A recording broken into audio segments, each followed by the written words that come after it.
PM cares fund Covid काल में अनुदान के लिए सरकार द्वारा बनाया गया था और ये एक सार्वजनिक निकाय है। केंद्र सरकार ने एक आरटीआई के जवाब में अब ये जानकारी दी है। हालांकि ये जवाब सरकार के उस हालिया दावे के उलट प्रतीत होता है जिसमें कहा गया था कि ये एक निजी फंड है।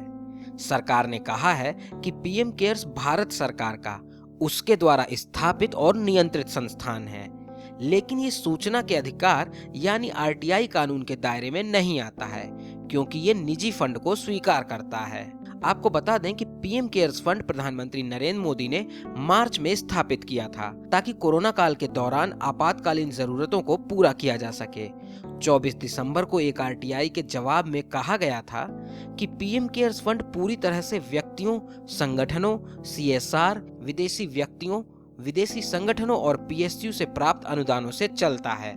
ये किसी भी सरकार से वित्त पोषित नहीं है और ट्रस्टी के तौर पर निजी व्यक्ति ही इसका संचालन करते हैं।